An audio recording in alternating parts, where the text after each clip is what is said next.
মেলাত উপভোগ কৰিবলৈ অহা ভিন্ন প্ৰান্তৰ ভক্তগণ ৰাইজ আমি সকলক আমাৰ ইয়াত আসন গ্ৰহণ কৰিবলৈ আমি অনুৰোধ জনোৱা হ'ল। সন্মানীয় মন্ত্ৰী মহোদয় উপস্থিত হৈছে। আমি তেখেতক হলফুলাৰ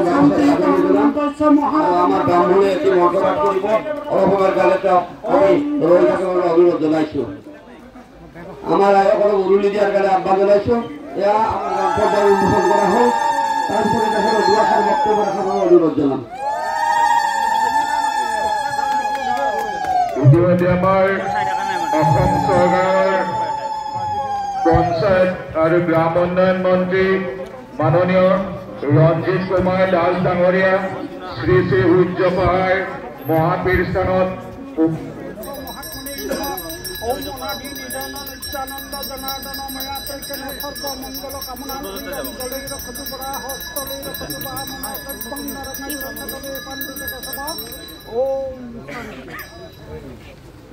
মই অতি আনন্দিত এইকাৰণে যিহেতু আমাৰ শ্ৰী শ্ৰী সূৰ্য মহাপীঠ স্থানত প্ৰতি বছৰে যিহেতু আধ্যাত্মিকতাৰে বিভিন্ন কাৰ্যসূচী অনুষ্ঠিত হয়, এই আধ্যাত্মিক কাৰ্যসূচীৰ লগতে প্ৰধান গ্ৰন্থমেলাৰ সৰুকৈ আয়োজন কৰি মাননীয় মুখ্যমন্ত্ৰী ডক্টৰ হিমন্ত বিশ্ব শৰ্মা ডাঙৰীয়াৰ যি আহ্বান 2025 চনটো কিতাপৰ বৰ্ষ হওক বা গ্ৰন্থৰ বৰ্ষ হওক বুলি যি আহ্বান জনাইছে, সেই আহ্বানক সঁহাৰি জনাই শ্ৰী শ্ৰী সূৰ্য মহাপীঠ স্থানৰ সমূহ পৰিচালনা সমিতিৰ বিষয়ববীয়াসকলে এনেকৈ এখন গ্ৰন্থমেলা আয়োজন কৰাৰ কাৰণে মই তেওঁক ধন্যবাদ জনাই আজি এই গ্ৰন্থমেলাখন আনুষ্ঠানিকভাৱে উদ্বোধন হোৱাৰ ঘোষণা কৰোঁ।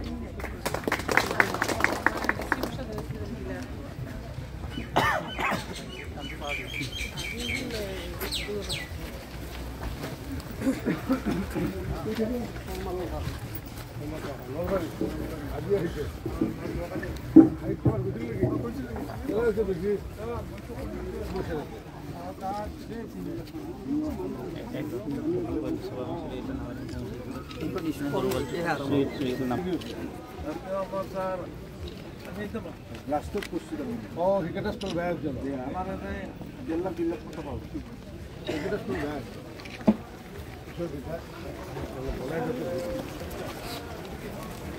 বাবা বলি কি সব কেনেকুৱা ভাল হাইট তোমাৰ কেনেকুৱা হৈছে কিমান বিক্ৰী কৰিছে